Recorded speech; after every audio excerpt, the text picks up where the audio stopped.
বন্ধুরা, তোমাদের সাথে আজকে শেয়ার করব একটা স্টার্টার আইটেম, সেটা হচ্ছে ক্রিসপি চিকেন। চলো দেখে নিই খুব সহজেই কী করে বানাবে।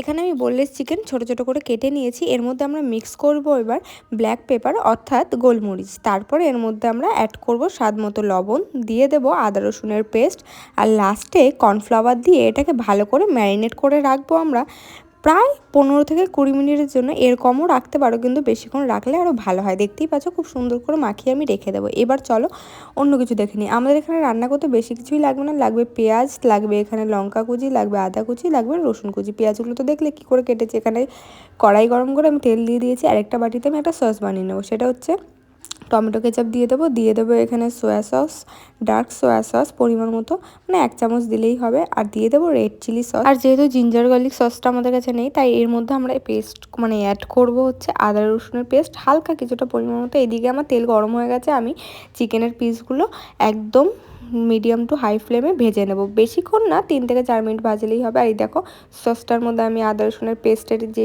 জলটা হয় সেটা অল্প দিয়ে দিয়েছি। তারপরে হালকা কিছুটা গরম জল দিয়ে এটাকে ভালো করে আমি মানে ঘুটিয়ে নেব, ঘেটে নেব।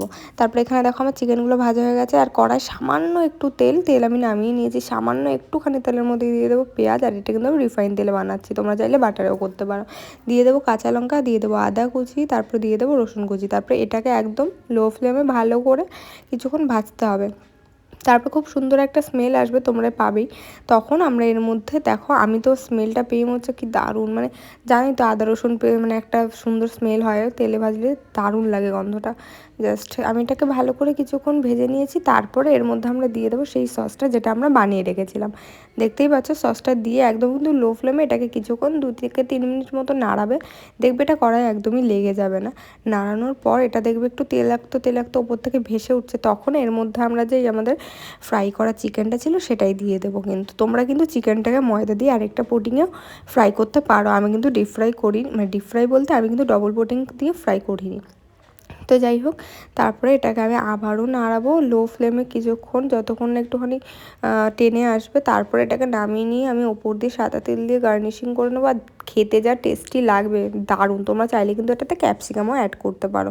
চিকেনের মধ্যে আমার ক্যাপসিকামের স্মেলটা ঠিক ভালো লাগে না, ওই জন্য আমি অ্যাড করিনি। চলে এসেছি বরের কাছে রিভিউ নেওয়ার জন্য। বর তো দেখেই খুব খুশি হয়ে গেছে।